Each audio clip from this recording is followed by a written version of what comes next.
The war against Denmark had gone well, but it had made Prussia few friends within the German Confederation.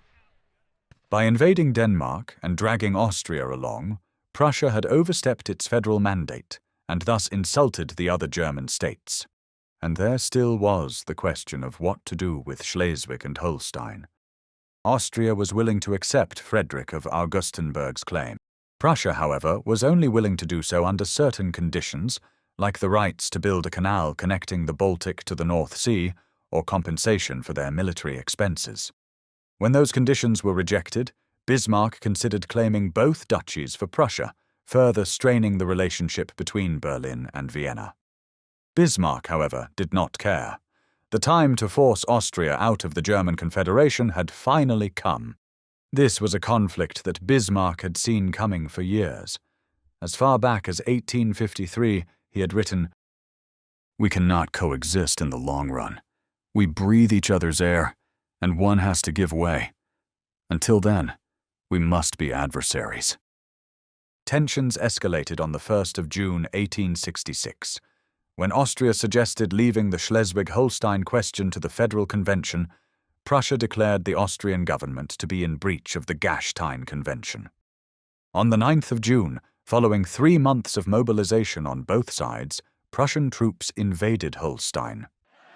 When the Federal Convention voted for measures against Prussia, Bismarck unilaterally declared the German Confederation to be over. The Austro-Prussian, or German War, had begun.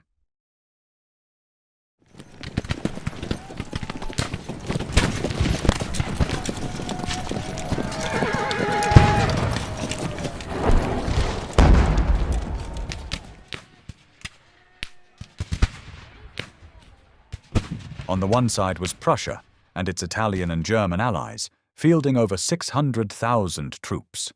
Opposed to them was the Austrian-led German Confederation, with only around 500,000. With two of the most powerful nations in Europe going to war, everyone expected a long and bloody conflict. But now, Bismarck's military reforms were bearing fruit.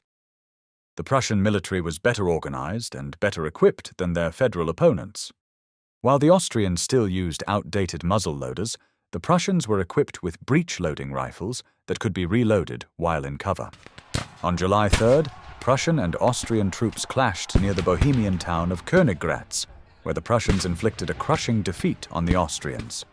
By the end of the month, the German war was over, with Prussia emerging as the clear victor. With Prussia being victorious, the Prussian government could dictate the conditions of peace.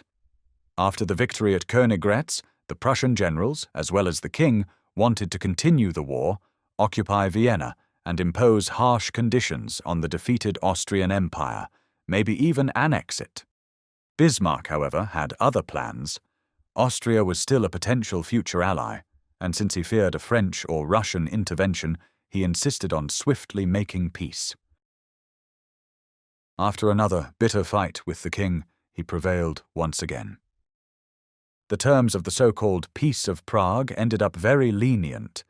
Although they had to cede their Italian provinces to the French Emperor Napoleon III, who later returned them to Italy, Austria was allowed to keep its German territory. Beyond that, Prussia only demanded a fairly low amount in reparations, on the condition that Austria would withdraw from German politics. The Austrian government complied and decided to shift their focus to Eastern Europe and the Balkans.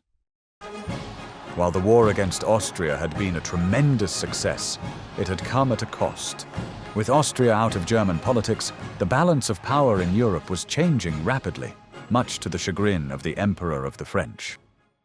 For not intervening in the war and his role in brokering the Peace of Prague, Napoleon had expected to claim some of the German territories west of the Rhine, but he came back empty-handed. This, and the potential threat of the German nation that was beginning to form, put a major strain on the previously good relationship between France and Prussia. There was one more war to fight.